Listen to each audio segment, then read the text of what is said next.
നെന്മാറയിൽ തെരുവുനായ ശല്യം രൂക്ഷം. ഗ്രാമീണ മേഖലകൾ കേന്ദ്രീകരിച്ചാണ് തെരുവുനായകൾ കൂടുതലായുമുള്ളത്.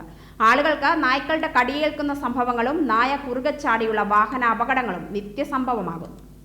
നെന്മാറ അളുവശ്ശേരി നെല്ലിച്ചോട് ഭാഗത്ത് കഴിഞ്ഞ ദിവസം നായ കുറുകെച്ചാടിയുണ്ടായ അപകടത്തിൽ രണ്ടുപേർക്ക് പരിക്കേറ്റിരുന്നു. ചേരുങ്കാട് നിന്ന് രാവിലെ ബൈക്കിൽ ജോലിസ്ഥലത്തേക്ക് പോവുകയായിരുന്ന രണ്ടുപേരാണ് അപകടത്തിൽപ്പെട്ടത്. യാത്രാമധ്യേ അപ്രതീക്ഷിതമായി നായ കുറുകെച്ചാടിയതിനെ തുടർന്ന് വാഹനം വെട്ടിച്ചതോടെ ഇരുവരും റോഡിലേക്ക് തെറിച്ചു വീഴുകയായിരുന്നു. കൈക്കും കാലിനും സാരമായി പരിക്കേൽക്കുകയും ചെയ്തു. ഇത്തരത്തിൽ തെരുവുനായക്കളാൽ അപകടം സംഭവിക്കുന്നവരും ആശുപത്രികളിൽ ചികിത്സ തേടുന്നവരും നിരവധിയുണ്ട് നെന്മാറ മേഖലയിൽ.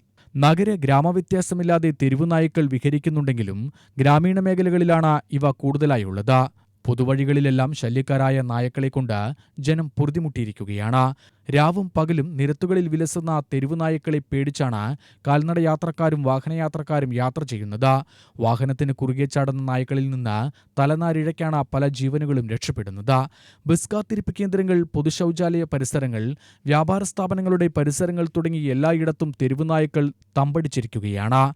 വാഹനസഞ്ചാരം കുറവുള്ള പുലർച്ചെ സമയങ്ങളിൽ പ്രധാന പാതകളിൽ വരെ തെരുവുനായക്കൂട്ടം എത്തുന്നത് പത്രം, പാൽ വിതരണക്കാർക്ക് ഭീഷണിയാവുന്നുണ്ട്. സ്കൂൾ സമയങ്ങളിൽ വിദ്യാർത്ഥികൾ ഏറെ ജാഗ്രതയോടെയാണ് വിദ്യാലയങ്ങളിലേക്ക് പോകുന്നത്. വീടും സ്കൂളുകളും തമ്മിൽ വലിയ ദൂരവ്യത്യാസമില്ലെങ്കിൽ വിദ്യാർത്ഥികളെ തനിച്ചുവിടാതെ രക്ഷിതാക്കൾ ഒപ്പം കൂടുകയാണ് ചെയ്യുന്നത്. തെരുവുനായ്ക്കളെ നിയന്ത്രിക്കാൻ കാര്യക്ഷമമായ സംവിധാനം അധികൃതർ ഒരുക്കണമെന്നാണ് നാട്ടുകാരുടെ ആവശ്യം. UTV news, Palakkad.